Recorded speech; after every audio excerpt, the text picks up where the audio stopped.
5 weeks ago, I finished my third and by far most successful photoshoot prep. I got into the leanest, most muscular, most ripped shape that I have ever been in. And honestly, nutrition has never been easier than over the 14-week prep leading up to it. Over the past 6 years, I've went through every single possible struggle. I've tried every diet, I've made every mistake, and I can safely say that over this most recent prep, it was the most consistent I've ever been with my nutrition. Hunger was minimal throughout 90% of the prep, and most importantly of all, I actually enjoyed what I ate throughout the whole diet. First up is 0% fat-free Greek yogurt. However, a lot of people's argument to 0% fat-free Greek yogurt is, oh, but it doesn't really taste that good. Yes, on its own, it tastes of quite literally nothing. But that's when you do this thing, which is called adding in flavour. My go-to ways are buying frozen berries, defrosting the frozen berries in the microwave, and then you put it into the yogurt and you mix it up. Automatically, it tastes a lot better. You can make an actual nice dessert, fruit, breakfast bowl. You can put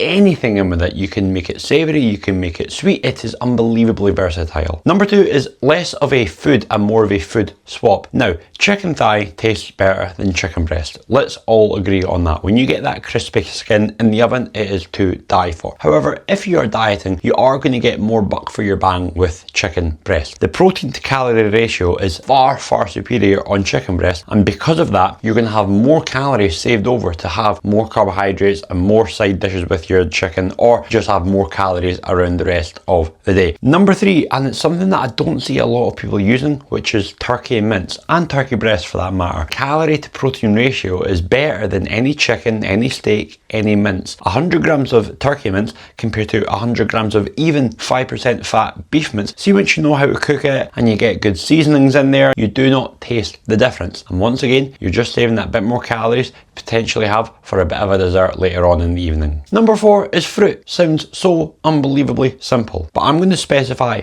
berries, because blueberries and strawberries and raspberries are a fucking cheat code when it comes to dieting. The cheat code part 2 is to actually buy them frozen, because not only are they far, far cheaper, you get more quantity for a lesser price, and they're also going to hold for much longer. You can mix it in with the yogurt, or you can just generally have it with something else, again as a little fruit breakfast dessert bowl. Number 5 is the king of carbohydrates in a diet, and they are potatoes. They are the most satiating carbohydrate by fact. What that means is that when you're eating carbohydrates compared to, for example, something like rice, carbohydrates will fill you up more, therefore meaning that you will feel fuller and you will feel less hunger after eating potatoes, which is why during my diet prep I was always aiming to push back my potatoes until dinner, because I could sort of deal with being hungry, 1, 2, 3 p.m. in the afternoon when I was working, but nobody wants to be going to bed hungry. What I was doing during prep was I was making these fake little chips. They definitely weren't McDonald's fries, but even the psychological thing of looking at them coming out the air fryer and they look like chips, it just made me enjoy the meal more, especially when I got my low calorie ketchup on them. Next up is a very obvious one, but it is salad. It is barely any calories. I can safely say that through my whole diet prep, there was never one day where I did not have a salad with my meal at least once. Because you could have your plate of, say for example, chicken and rice, and then you have a whole other plate which is just a big fat salad, and you're barely breaking 100 calories, but you've now doubled, tripled the size of your meal. Again, probably with your dinner, because it's going to give you a lot more of a nice full feeling, and you're not going to be eating your dinner and then within an hour and a half you're starving again, and then you've got to go the rest of the night getting more and more and more hungry. Next up is another underrated king, which is tinned tuna. Something which people very, very much sniff their noses up at, which I don't understand, because number 1, very, very cheap compared to general other meats. It is outrageously low in calories. You're looking at about 100 calories and 25 grams of protein in one of the tins. The best thing about the tuna is that it's pretty much already there. You don't have to do anything with it. You can take on the go, you can take it to work with you if you need to just pick up something from the shops to mix in with it. You can have it on a potato, you can have it in a salad, you can have it in a wraps, you can make pastas with it. They are so unbelievably versatile. Next up, we're going to round up 2 fishes into one. We've got basa and we've got haddock, which again are 2 ridiculously impressive fishes for both a macro and a taste point of view. Now, the one thing that I will say, if you can, aim to get smoked basa and smoked haddock instead of just normal basa and haddock. Now normal basa and haddock, they both taste fine, but that's just about it. You've got to go with quite a lot of seasonings and you've got to do quite a lot to give it more flavour. Whereas with smoked haddock and smoked basa, you can literally cook that with just a bit of salt and pepper on top of it. It tastes unbelievable. My personal preference is smoked smoked haddock, but basa is also pretty nice. 40, 50, 60 grams of protein in a meal whilst only using up about 200 to 300 calories, which again allows you that more calories to have with your carbohydrate side dish. Next up, and this one is not going to be potential for everybody, but if you can, having something like a Ninja ice cream or a Halo Top or some kind of low calorie sweet treat. Now if you don't have a Ninja Creamy, this is not me saying that you need to go out and buy one tomorrow. If you're in a financial position to do so, then I would massively recommend it. If you don't have a Ninja Creamy, you can also go for things like Halo Top. Again, it is a little bit more on the expensive side, but Tesco and Lidl and Aldi, they all have their alternative, cheaper, but still very nice versions of it where you can get a full tub of ice cream for 350 calories. Next up is something that I never actually had until this prep, and those are the stir fry mix bags ready to use. Now I do my food shop in Aldi, and throughout the whole prep, I can safely say that the mixed pepper stir fry, I ate 7 days a week, because for a full bag it was 80 calories and it was a big bag of vegetables and bean sprouts, and it was genuinely really nice, especially if you put a little bit of light soy sauce in there, which again, 9 calories. Alright, now again, every single shop has their own variation. It is a really good swap for something like noodles, which again, noodles, do they taste a bit nicer than the stir fry bags? Obviously they do, I'm not going to deny that they don't, but when you're looking to make those sacrifices and looking to make those swaps, something like a stir fry bag can be very beneficial.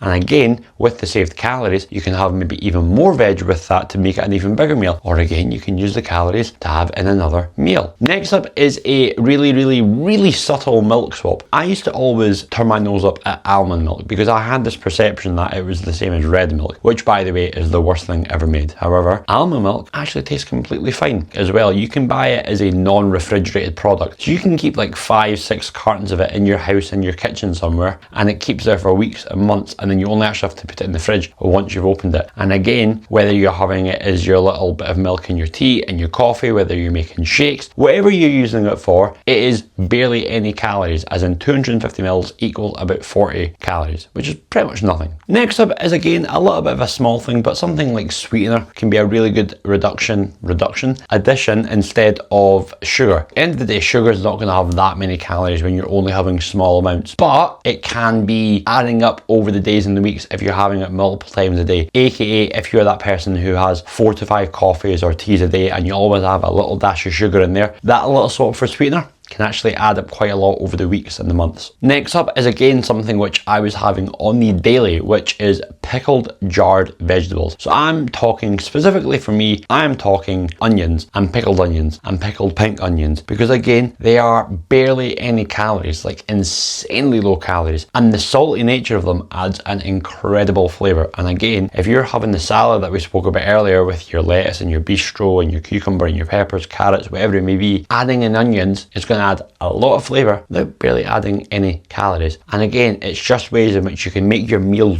bigger in size without really making it that much bigger in calories, which at the end of the day is volume eating, which at the end of the even more day is what is the cheat code or trick to making your diet during a prep much more successful. Next up is rice, and more specifically basmati rice. Now, I absolutely love microwave rice. I don't mind cooking rice, but at the end of the day, microwave rice is just king. You go to the Uncle Ben section in the shop and there's just a gazillion flavours. And honestly, I feel it's like a pick and mix. When I was dieting, basmati was always my absolute go-to because it is quite simply the lowest calorie rice that you will find for the best flavour. It's about 160 calories per half bag in your traditional 250 grams. So it's about 320 grams, and it is very nice. Again, very versatile, and it's probably what I would go to as the best option for you. Next up is whether you are shopping in Aldi or Tesco or Asda, wherever you are, looking for their low calorie, high protein yogurts and mousses. Now in Aldi, they do these insane chocolate and solid caramel mousses, which are about 170 calories for about 20 to 22 grams of protein, and they are insane. They taste so fucking nice, but that could alternatively be a Graham's yogurt pouch, which again are very popular. Again, 25 grams of protein for 160 calories. Now these could be your dessert, or these could be your on-the-go snacks, which is something that I always like to do myself and I always recommend to clients, is that if you have got a protein target in mind for every day, which you should do, and you've got your 3 main meals, which make up about 80 to 90% of your protein intake, which they should do, then you can have something like this as a dessert, or just generally something in and out of the day to essentially help you hit your targets. Next up is something that I've mentioned a couple of times, and it is meringues. Now, this was a bit of a late bloomer for me because I honestly only discovered these around 6 months ago. I'd heard of meringues before, but I was very, very much unaware of the low calorie nature of them. And when I was dieting, or at that point about a month out from starting the diet, I was like, I'm gonna have to give these a go. You can get one meringue shell, is only around 50 calories, and they're very, very sweet, so you probably don't need more than one. If you're aiming to have that dessert throughout your whole diet, that one meringue can add a nice bit of volume to the meal, a lot of flavour, and barely any calories. Into the final two, and we are starting off at second last, and it is low calorie jellies. Really, really simple. You get them in every single shop. They're in the little cartons and they're about 7 to 10 calories. You're not going to be eating them and just being really, really full, but they can just add that bit more flavour to your dessert or your breakfast bowls or whatever you may be having them with by basically adding 0 calories. And then finishing off, it probably, quite funnily, the one that I probably consumed the most of from a volume point of view, which is flavoured water. We all know, as I've said, that you're going to be hungry at some points during a diet phase, which is why hydration is even more important, because let's be honest, if you down a pint or a bottle of water, you feel less full. It fills up your stomach. But I don't know about you, but I get very bored by just drinking water. I'll still do it, but, well, it tastes of nothing. It's a bit, ugh. Flavoured water is just a cheat code. Now, you can alternatively buy bottles of flavoured water, or where you would usually get a pint of diluting juice, you can buy one of the little squirty things that you can put into your water. Realistically, I would always say as a rule of thumb that for every 100 gram of carbs that you're consuming, you want to be having at least 1 to 1.5 litres of water per day. So for me, I was always aiming to have about 4 to 5 litres of water. I hope that you have taken plenty away from my very, very varied and extensive list. Like I said, these foods here, if you are not already incorporating some or any of these, start using some of them. Start making the SMOPs, because if I could put it into one simple thing for how to make a diet prep successful with your nutrition, aim to eat as much as you can size-wise, salads and fruits and the lower calorie sections. Try to spread it over 4 meals if you can, so you're essentially eating as much as you can size-wise for the least amount of calories, or as much calories as you can within your range. If you're currently or about to start in a diet period and you have any questions at all, please do drop a comment below, and I will see you in the next video.